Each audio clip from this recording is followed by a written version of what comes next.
Soy Mar Candela desde el Feminismo Artesanal para Publimetro Colombia y esto es Mujer y Sociedad por Mujeres Putamente Libres. Hoy me acompaña una mujer extraordinaria, una mujer que me estremece el corazón, una mujer que está luchando desde la infancia frente a una realidad complicada en Colombia y hoy nos va a contar su historia y sobre todo va a enunciarse y va a denunciar. Ella es Isabel Zuleta, socióloga y activista. Isabel, qué gusto contar contigo el día de hoy. Muchas gracias por la invitación. En la infancia, ¿fuiste feliz en el sentido de la inocencia, el juego, y estabas en medio de violencia, en medio de guerrilla, en medio de conflicto, en medio de militares, abusadores del poder, pero tú no eras consciente de eso? Los niños jugaban y recogían los casquillos de las balas para jugar y no había claridad en el asunto, creían que eran juegos pirotécnicos, eso es lo que tengo entendido. ¿Qué recuerdas de esa época? Bueno, recuerdo esa inocencia. Recuerdo precisamente que uno como niño está recibiendo, por eso es tan importante esta época. Yo creo que todos y todas estamos marcados por nuestras infancias, que además son múltiples. Las vivimos de manera simultánea, dependiendo de esas relaciones espaciales, pero también personales. Entonces yo creo que lo que uno recuerda es lo que retoma también y lo que necesita en el presente de esa época. No es, ¿cómo decirlo?, gratuito que hoy recuerde ciertas cosas y otras no. Yo traigo del pasado lo que necesito en el presente. Y en esa necesidad, pues uno está cuestionándose el país, está diciendo, pero ¿por qué estamos en esta situación? ¿Por qué nuevamente en esta situación? ¿Por qué otra vez? Y uno en esa época no era consciente precisamente de qué era lo que estaba pasando. Tampoco se hacía las preguntas, porque a uno estaba ahí viviendo, explorando, y todos los niños y las niñas están recibiendo ese mundo de información, están así con los ojos abiertos, los oídos, las manos, la boca, y es una etapa de exploración tan importante que es inconcebible que los niños estemos en medio de la guerra, porque eso nos va a dejar marcados para toda la vida.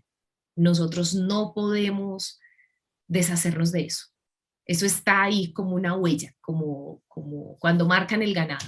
Cuando yo Así reviso está. tu historia, yo veo que efectivamente eso fue lo que sucedió. De hecho, hay una frase célebre que dice que los niños son como el cemento fresco. Lo que pongamos ahí queda para toda la vida. Y creo que esa es la experiencia de todas las personas. Todos los adultos, las personas adultas tenemos esa experiencia. Lo que pusieron ahí nos quedó para siempre. Y a mí me impacta de tu biografía que en ese trasegar eh, se enamoraron de ti los amigos de la guerra, los violentos, y dijeron, esta niña es como bonita, esta niña es como querida, y hubo miedo en tu casa. Dijeron, esto significa que, que se la pueden llevar. Y tuviste que dejar tus raíces y empezar de nuevo en otra tierra. ¿Qué recuerdas de ese momento? ¿Cómo fue ese proceso? ¿A qué te llevó ese tiempo? Bueno, yo creo mm, que todavía no lo entiendo. Eso es muy fuerte porque yo mucho tiempo estuve denigrando de mi condición de mujer, rechazando el ser mujer porque sentía que el ser mujer me exponía a que los otros quisieran usarme como objeto. Y entonces la primera reacción que uno tiene ante esas situaciones tan duras es decir, pero ¿y por qué nací mujer? ¿Por qué no nací hombre para no tener que sufrir esto? Porque de los niños no se enamoran por cómo nacieron, por su rostro, por su cuerpo. Eh, a los niños también los usan y son reclutados para la guerra, por supuesto, no, no estoy diciendo que no. pero no tienen que hacer esa reflexión que nos toca a nosotras y que en lo personal nos costó tanto a unas y otras definitivamente estamos en el proceso de elaboración permanente y es reconocer nuestro cuerpo, reconocernos como mujeres en una sociedad patriarcal, en una sociedad machista que nos usa como objetos. Y eso pasa en la guerra y pasa mucho. Entonces lo que yo más recuerdo era ese cuestionamiento en esos meses de entierro de yo por qué nací mujer y por qué no nací hombre. Si hubiese nacido hombre no estaríamos en esta situación. Pensaba yo, ahora sé que no es cierto, todos estamos expuestos, de maneras distintas, pero estamos expuestos. Pero si me preguntas eso que yo sentía era como ese desprecio por ser mujer, y entonces eso te lleva a vestirte distinto, a no quererte, y te lleva a un proceso doloroso hasta muy tarde en mi vida. Yo no usaba faldas, usaba solo pantalones, todo el tiempo estaba con pañoleta, yo no me soltaba el cabello, Escondiendo tu belleza. todo el tiempo era con gafas, yo tenía gafas, o sea, de una u otra manera uno se está escondiendo. Uno está Escondiendo belleza. jamás un escote, jamás una ropa como decir, como ajustada. Y eso es todo un montón de cosas que nos tocan a las mujeres pensar, a los hombres no. A los hombres es, no se vaya a vestir así porque se ve maricón. Sí, es En lo nosotros máximo. es una cosa mucho más compleja. Es, entonces se nos carga la culpa. Entonces yo tuve que cargar con la culpa de ser mujer. Y no soy la única en este país. Hay muchas niñas que han pasado por eso. Y muchas que no pudieron escapar. Muchas que no tuvieron la oportunidad de decir no, que las reclutaron para la guerrilla, para las AUC, para los paramilitares, que las tomaron, que es distinto al reclutamiento, para que hicieran tareas en esos grupos al margen de la ley o sencillamente para que fueran el depositario del esperma de los que estaban mandando. Y esos depositarios estamos heridos, o sea, esos depositarios están fragmentados, tenemos ese dolor en el país y hay que hablar de eso, de esas violaciones que se dieron en esos grupos. Hay que hablar qué ha pasado con esas mujeres, qué ha pasado con el Estado. El Estado, cuando yo hice la declaración de desplazamiento forzado, ya vieja, hace muy poquito, que yo tomé conscientemente la decisión de ir a declarar el desplazamiento a mis 14 años, que pues era absolutamente indiscutible, pues porque eso estaba lleno de armados y estaban todas las pruebas ahí. Me reconoce como desplazada, pero no es capaz de asumir que lo que yo le estoy reclamando es una cosa distinta, le estoy reclamando verdad. Y entonces hay toda una discusión de por qué una persona que estudió, una persona que no necesita un mercado, se declara como desplazada. Pues porque lo fui, porque sufrí. Y entonces me llegan y me dicen, y ese es digamos, ahorita lo que me han recriminado algunas personas, y es que yo no necesito un mercado. ¿Quién dijo en este país que los que hemos sufrido la violencia son solo los empobrecidos y necesitan un mercado? No, Entonces a la clase media le ha dado vergüenza, le ha dado vergüenza reconocer su condición de víctima. Yo fíjate, no soy de clase alta, nunca lo he sido de clase pobre, pero lo que pasa es que en mi pueblo estamos los pobres de los pobres. Entonces yo soy de un barrio de las afueras del municipio, pero los más pobres son los de la montaña, no tanto los que estamos ahí. Y los menos pobres son los del centro del municipio. Y entonces, como existen tan pocos pobres que han podido estudiar, así hayamos tenido que hacer miles de cosas, trabajar, yo tenía 3 trabajos, estudiaba, bueno, hacía miles de cosas con una beca, con lo que uno con su pudiera. fuerza puede hacer. Pero lo cierto es que te están rechazando por eso. Y yo decía, pero ¿en qué cabeza cabe que ahora yo reciba una crítica? Fíjate que lo que tú enuncias y denuncias hoy es el físico clasismo de una nación clasista.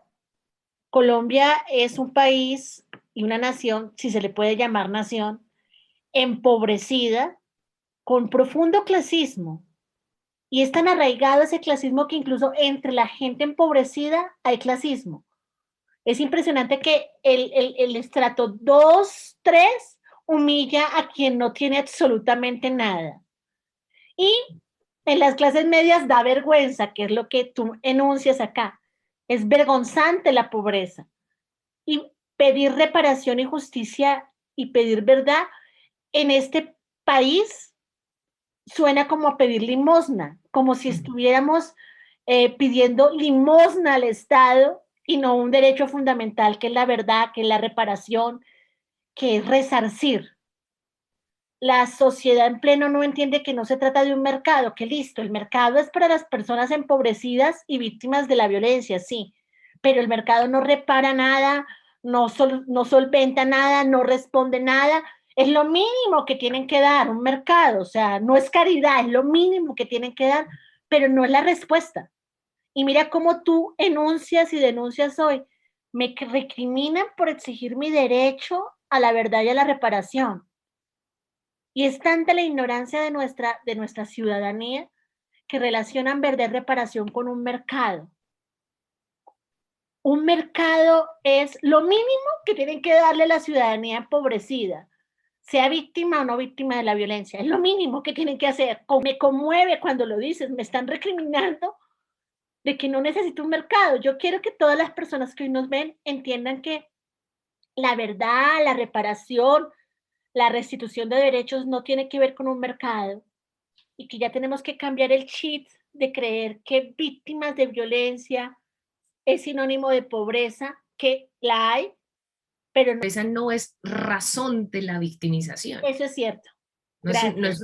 una condición, además una condición creada, creada Puesta por el precisamente para Estado. seguir abusando de la misma población.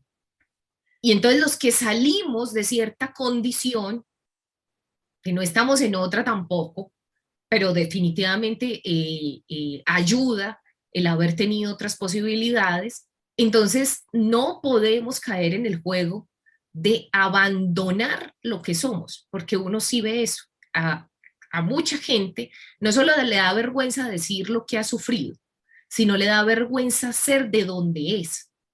Entonces le da vergüenza ser de un pueblito perdido en el mapa y entonces prefieren decir que se es de Bogotá, que se es de Medellín. No, porque si le da vergüenza decir que es de Ituango, si le da vergüenza decir que es de cualquier municipio del país, le da vergüenza decir que es de este país. Y ahí hay otro problema de ese clasismo, es que eso se mantiene en la vida. Si usted es clasista para una cosa, lo Para es para todas. otra. Y entonces cuando se salga de este país, le va a dar vergüenza decir que es de Colombia. Y lo Y le va terrible a de dar todo, vergüenza reconocer sus orígenes, así como le da vergüenza reconocer que usted ha sufrido y que ha padecido. sí. Las mujeres que han sido violadas, las mujeres que han sido violentadas, ¿qué es lo primero que hay que hacer? Reconocer. Esto fue lo que me pasó. Y es lo que más nos Ah, no me voy cuesta. a quedar de ahí. Exacto. No, no me voy a quedar ahí. No, es que yo no me voy a quedar en ese sufrimiento, pero tampoco me voy a deshacer de él y ocultarlo, echarle tierra y aquí no pasó nada. No, es que yo Porque voy a buscar, sí voy pasó. a buscar, aquí pasó, es grave y no le puede pasar a otra. Otra niña no tiene por qué sufrir eso. Retomando tu historia, retomando tu trasegar, y gracias por la aclaración maravillosa de que no es razón, sino condición. Es muy importante. La pobreza no es una razón, es una condición impuesta por el Estado mayoritariamente. Retomando tu historia, a mí me impacta poderosamente el hecho de que desde muy pequeña tenías conciencia de raíces. Dentro de ti hay una revolución, hay un fuego, hay marea alta, hay ríos corriendo. De niña es, ah, bueno, lo de las balas, ¿qué se hace ahí? ¿Cómo se hace para sobrevivir en una situación de esas? Bueno, de adolescente era, ¿cómo hago yo para sobrevivir en un círculo de niñas que solo hablan de sexo y yo no tengo ni idea de eso? A mí ni siquiera me había venido el periodo, mi familia es de, el periodo, la menstruación nos viene a los 16, 17 años y todas estas niñas desde los 10, desde los 12 desde los 11 años tienen el periodo, por supuesto, su desarrollo hormonal es distinto y yo estaba como perdida. O sea, yo estaba en un bosque completamente embolatada y yo tenía que hacer algo. Por eso surge ese recurso. Ya después lo uso para llevarlos a mi escenario, a mi territorio, que ya era la literatura, que ya era otras cosas que a mí me gustaban, pero surge como un recurso para ir a su territorio, porque yo no tenía ninguna manera de hablar del tema sin ninguna experiencia y ya después terminó siendo la más experta en el tema, pero yo no tenía ninguna experiencia, o sea, eso todo era Experiencia imaginación, teórica. sí, experiencia teórica, y bueno, termino dando consejos y cosas, pero o sea, nada que ver, es como un juego de eso, de sobrevivir en un bosque que yo no conocía, que yo no tenía ni idea de eso, y que después yo dije, ese acercamiento me ayudó mucho para entender ese asunto de la sexualidad porque como tenía este problema de rechazar mi condición de mujer por lo que me hacía tan vulnerable ser mujer, si no hubiera sido por eso, yo asumo la sexualidad de una manera traumática, o sea, no queriendo siquiera encontrar en mi vida una pareja. ¿Por qué? Porque me va a dar miedo, porque me tocó una situación dura. Afortunadamente esa recursividad pues me ayudó un montón y me ha hecho muy feliz y puedo decir que mi sexualidad es absolutamente feliz. No tengo ningún problema con ella y me encanta explorar y me encanta saber, conocerme, conocer a los otros. Qué maravilla. Y, y afortunadamente encuentra uno esos recursos porque si no se sufre mucho. Mira, y me transporto a la jovencita que le dijo no a la imposición de una carrera. Ah, es que le pagamos la carrera porque es que esto es lo que va a dar plata y la vamos a apoyar. Y ella dice, no, yo no, yo voy a estudiar sociología y voy a trabajar y voy a buscar los recursos. ¿Qué fue esa sensación? ¿Qué pasó con la familia cuando te revelas y dices, no, es que yo lo que voy a estudiar es sociología y si yo la tengo que pagar, yo la pago? Bueno, eso es difícil. Eso suena como muy fácil. Uno lo dice ahí como, uy, sí, pues fácil. No, eso es completamente duro. Uno a esa edad que realmente no sabe lo que quiere, porque, porque es muy difícil, es una edad muy compleja, llena de dudas, de incertidumbre. Y yo creo que lo que hace falta precisamente es esa capacidad de saber qué es lo que no queremos hacer, no tanto lo que sí queremos, porque a mí me dio más fuerza saber que no quería hacer eso, estar en una oficina contando plata de gente ajena, de gente que no sé para qué usan esa plata, si hacen daño o beneficio con esa plata. Entonces yo soy más consciente de lo que no quiero hacer que de lo que sí quiero hacer. La sociología fue un azar. Yo llego a la sociología por azar, pero lo que sí soy consciente es que yo no quería hacer eso. Eso ¿Ok? que me decían que tenía que ser y Eso que no era es. muy bueno, eso no era. Ahora, lo difícil es saber entonces qué es. Fíjate que a mí me impactó muchísimo el hecho de que, ajá, tú regresas a tu tierra, tú regresas a tus raíces, a tus búsquedas y te enteras pues de todo esto que está pasando con Hidroituango. ¿Qué punto es que en esa búsqueda tú regresas a tus raíces y dices, yo no quiero permitir infamias más, yo no quiero permitir más injusticias, yo no quiero que se acabe la vida. O sea, es un convencimiento. Y llamas a la gente y a la gente común, a lo que muchas veces en los activismos dicen los de abajo. Es con ellos y con ellas que te congregas y dices, voy a hacer, y llamas, pero te encuentras ahí con la barrera del machismo. Llega un campesino y dice, no, hagamos un grupo guerrillero y hagamos esto desde la violencia, así y así, y hace resistencia a tu liderazgo. No le da, no quiere darle cabida a tu voz. Me imagino que como todo macho tradicional,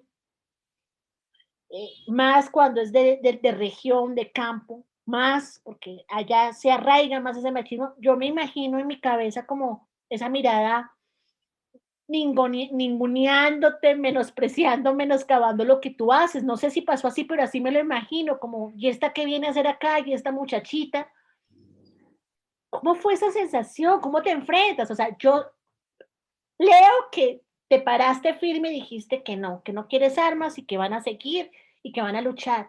Pero es que leerlo es una cosa, Mm. escucharte a ti contarnos cómo fue ese cuento es otra, y eso es lo que quiero, que nos cuentes la escena, cómo fue ese momento.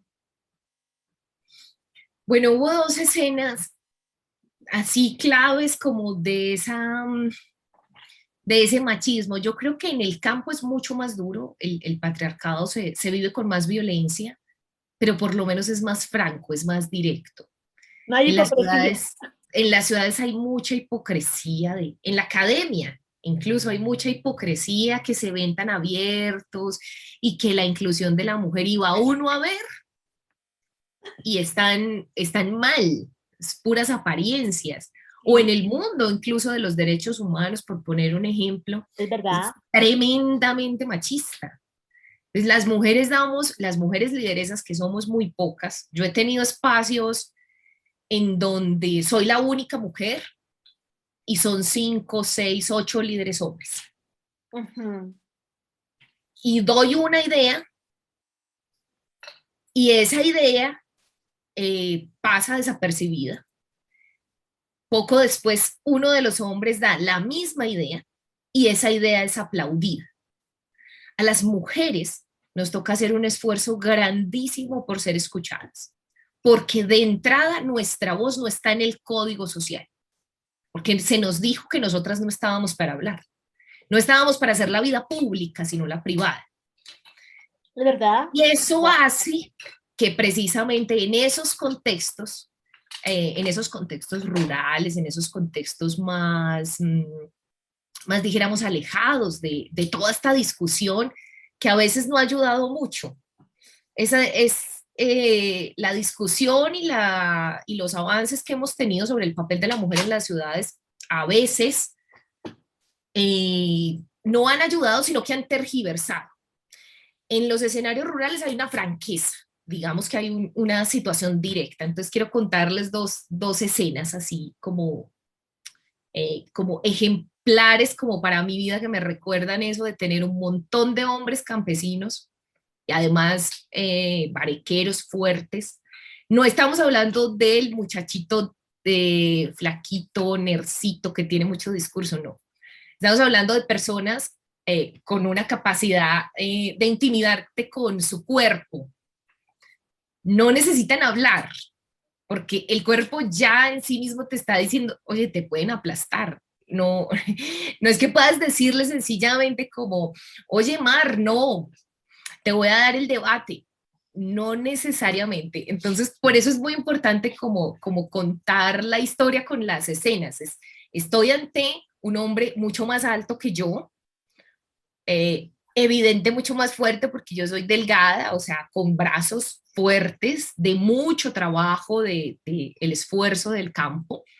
Y ese hombre es el que se para enfrente de mí y me dice, no, así no es. Una mujer aquí no logra nada. Esto lo que necesitamos hacer es quemar carros. Así me lo dijo de frente, en medio de una movilización que ya habíamos programado. Esto no avanza es porque usted es debilucha. Esto no avanza es precisamente porque usted no tiene lo que se necesita en esta tierra, que son pantalones para poder frenar a esta gente. por no decir testículos. Bueno, sí, por no decir, eso es muy elegante, Marta, esta tierra. Por no decir, le faltan las huevas que se requieren para poder tener enfrente a estos tipos de esta represa. Y yo le digo que sí, que tiene toda la razón. O sea, no, yo no No cargas tenía huevas. enfrente como una persona que dijera es contrario exactamente a lo que yo estoy planteando, no. No. Lo único que yo le dije es, usted tiene toda la razón, inténtelo a su manera, pero si es conmigo, hay un límite y ese es el límite, es la violencia. Entonces, efectivamente, esa persona, ese compañero, por supuesto, porque todos estamos aprendiendo, es que nosotros no tenemos otra raíz. Y eso también hay que reconocerlo. Yo lo decía en otro espacio, decía, yo de dónde voy a sacar otra forma organizativa si en este territorio esa es la forma organizativa. O sea, no hay otra. Toda la experiencia que tenemos, qué tristeza, sí, pero yo no la voy a desconocer. Claro. Eso es lo que hay en gran parte del territorio colombiano, la experiencia organizativa es o cooptada por el Estado, como la mayoría de juntas de acción comunal, que son una forma organizativa que le es funcional al Estado, o una forma completamente contraria al Estado, que es el que se lo debate por las armas, que son frentes Que no guerrilleros, funcionó, que ya que está claro que tampoco no ha funcionó. funcionado, ni la una, porque ese ser servil al Estado no ha resuelto nada, ni la otra ha funcionado. Entonces uno de dónde va a sacar como, oiga, no señores, que yo tengo otra idea, porque no hacemos otra cosa, a ver si de pronto yo no tengo de dónde sacar esa otra experiencia, porque yo no tengo cómo decirles, ah, no, es que puede pasar esto, puede pasar aquello, puede pasar, yo no tengo la experiencia porque no está dada. Entonces lo único que le digo es, sí señor, hágalo, por supuesto, hágalo usted y él se lleva parte de la gente que estábamos ahí conglomerada, se lleva un grupo, y hágale, porque a veces se siente como eso de organizar a la gente como si fuera así nomás nombrarlo, eso es sumamente complejo y eso requiere dedicación, requiere tiempo, requiere esfuerzo, es una y otra reunión. Colombia no se ha dado la oportunidad de reconocer esos procesos organizativos. Esos son años en construcción y sí, dándonos duro, enfrentándonos los unos a los otros y diciéndonos cosas horribles. Y en ese momento yo le dije, sí, pruebe usted su manera, que por lo menos los que quieran acompañarme, yo voy a probar otra manera. Creo que ahí es donde está la clave, porque mucha gente está dando ideas de cómo hay que hacerlo, cómo hay que cambiar este país. Y siempre te está diciendo, su manera no es. Hay una manera que es la mía, pero uno ve a gente que no prueba su manera, que tiene solo la teoría y no la prueba. Eso hay que llevarlo a la práctica. Y eso fue lo que pasó, Omar. Entonces, el señor se fue con su idea y no la puso en práctica. Y yo me fui con la mía y sí la puse en práctica. Entonces, ahí es donde está la clave. Cuando el otro compañero, porque fue distinto, fue en otro escenario, y ese sí fue un abuelo, el que me dijo lo que hay que crear es un frente guerrillero, fue un abuelo, y ese abuelo es además maravilloso porque tenía la apertura para aprender.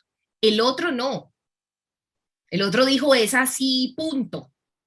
Porque es que este territorio lo que necesita es un macho, necesita estas huevas. Entonces, es distinto. El otro que quería un frente guerrillero, no que quería el macho, que quería una forma organizativa, estuvo dispuesto a aprender. Y ahí sigue en el proceso, diciendo, no era la manera. Eso es un logro enorme. Es decir, podemos encontrar otras maneras de hacer las cosas, pero necesitamos intentarlo, porque si no nos quedamos en la discusión.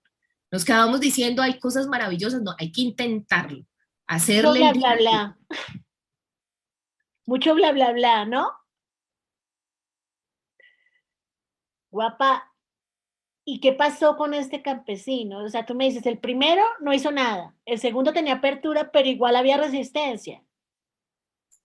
Sí, es que la resistencia no desaparece, madre. O sea, tenemos que convivir con ella. Lo importante es que los dos estemos construyendo.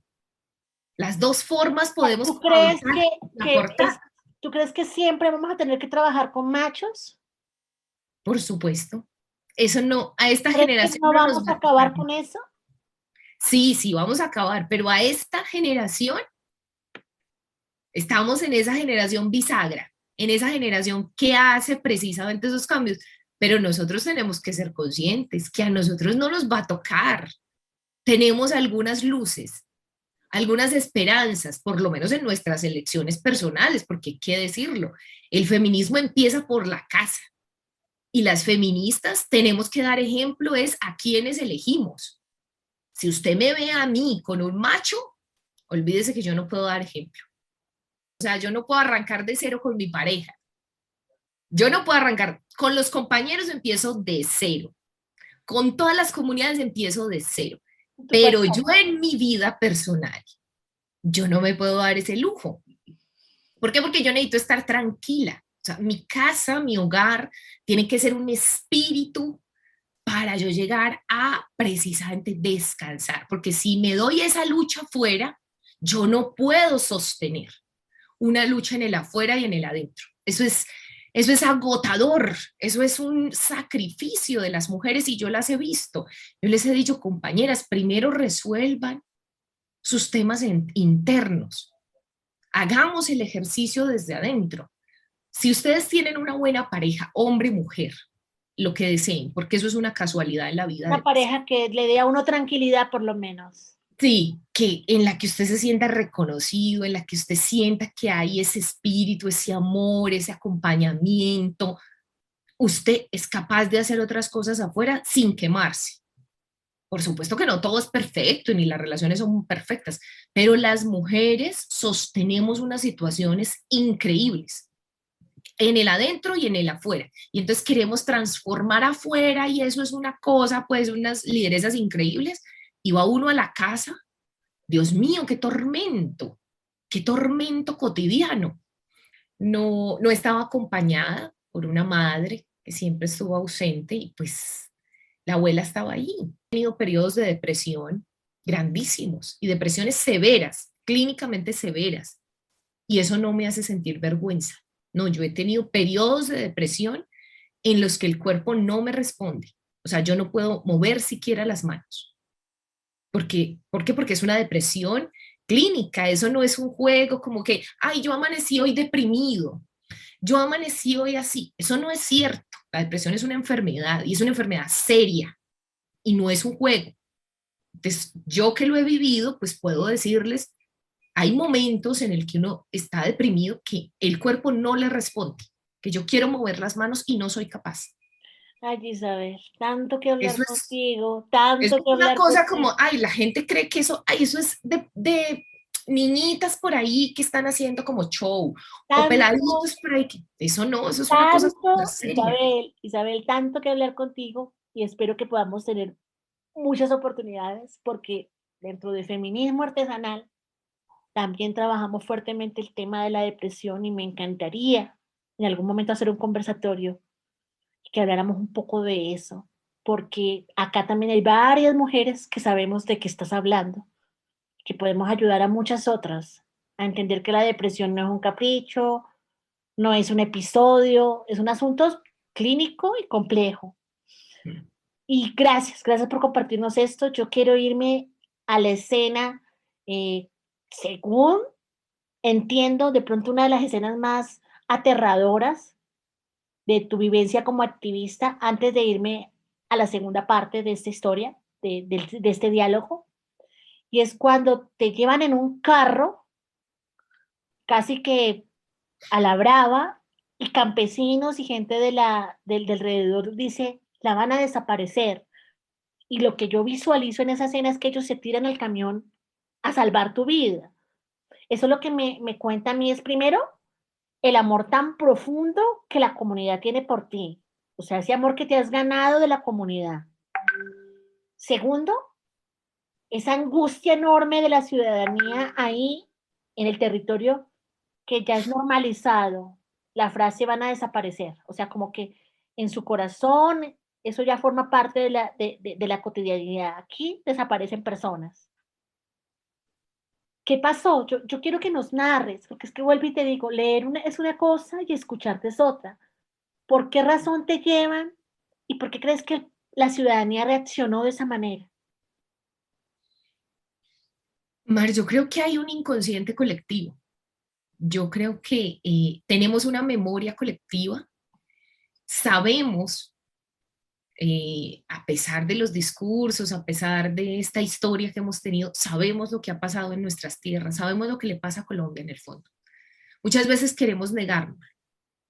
En ese momento, cuando yo estaba ahí comprando unas papas, negociando unas papas, preparándonos para la movilización, se acercan 30 hombres de negro, del ESMAD me rodean a mí. Y yo, ¿qué puedo hacer acá? O sea, ¿por qué tantos hombres? Porque, a ver, con uno habría bastado. Y entonces yo le pregunto, empiezo a discutirle por qué me está capturando. Yo tengo unos derechos con el que se me acerca de ellos. Yo tengo unos derechos, por favor, léame entonces la orden de captura. Necesito llamar, tengo derecho a llamar a un abogado, tengo derecho a que usted me diga exactamente las razones por las cuales me está capturando, no me da ninguna razones, lo que hace es alzarme, creo que este gesto es importante que ustedes lo imaginen. Yo peso más o menos 51 kilos, estaba pesando en ese momento, ahora con la pandemia subí de peso. Eh, Me alza y yo lo que hago es chapalear, porque me coge de aquí, me coge así, me alza y a mí me quedan las manos atadas y yo las muevo y lo que hago es mover mis pies. Es como si te inmovilizaran el cuerpo y solo te queda la voz, no te queda nada más. Entonces yo empiezo a decirle lo mismo que le estoy diciendo en un tono menor, a decírselo duro. Que yo dije, ya estoy en un problema. Si una persona te está alzando así, o sea, que te está mirando es aquí, es súper cerquita, pero él tiene casco, yo no tengo nada. Yo tenía mi cuerpo solamente.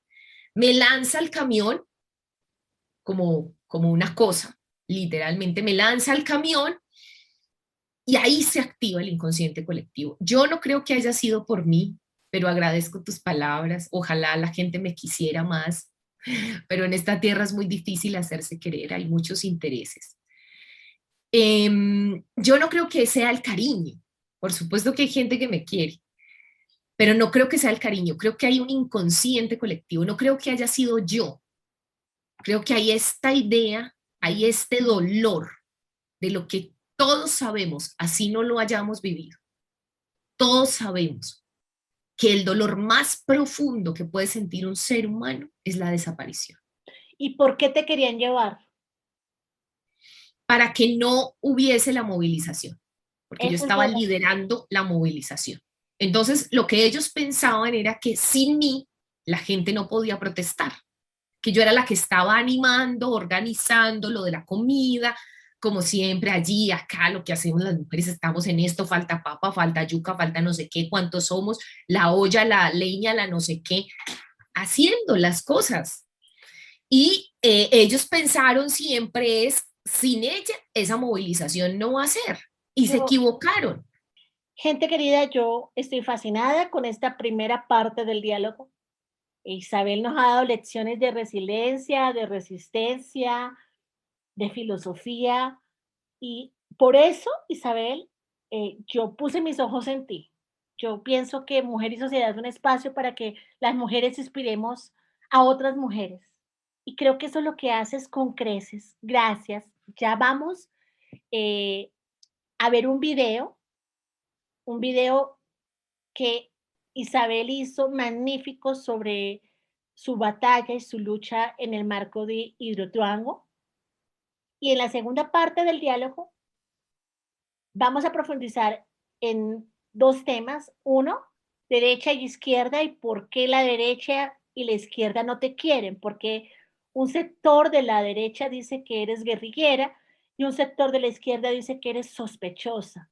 Y entramos en materia para hablar de Hidroituango. Gente, no se pueden perder la segunda parte de este diálogo para que conozcan a fondo las batallas que esta mujer ha dado y las que ha ganado y las que sigue dando. Isa, muchísimas gracias. Nos vemos el próximo martes. Lamentablemente todas las denuncias, las de corrupción, las del ecocidio más grande de la historia de Colombia, las relacionadas con la pérdida de los medios de vida y de subsistencia de miles de comunidades vulnerables, en su mayoría víctimas del conflicto armado, las de la ingeniería de la destrucción de las montañas y el agua, las de los muertos inundados y los desaparecidos que no encontramos y que no quieren que encontremos, las relacionadas con los delitos ambientales por la desconexión del segundo río más importante de Colombia, y de la retención de aguas que llaman represa. La tragedia ambiental y social que significa la pérdida de biodiversidad íctica y terrestre en toda la zona afectada. No, señor Quintero, no se secó el segundo río más importante de Colombia, lo secaron, lo continúan secando y usted hace parte de esto.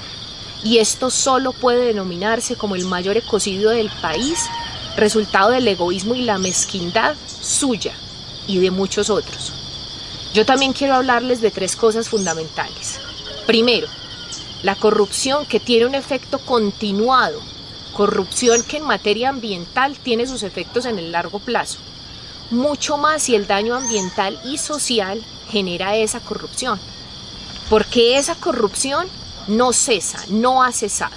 Usted no ha querido que cese.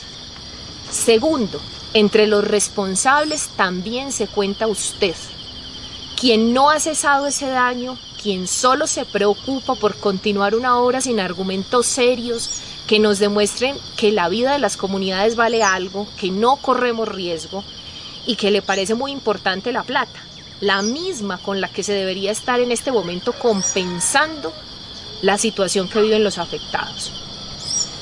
No solo es lo que le ocurre a empresas públicas de Medellín, también usted está haciendo lo que le da la gana al no tener en cuenta a las comunidades de la zona.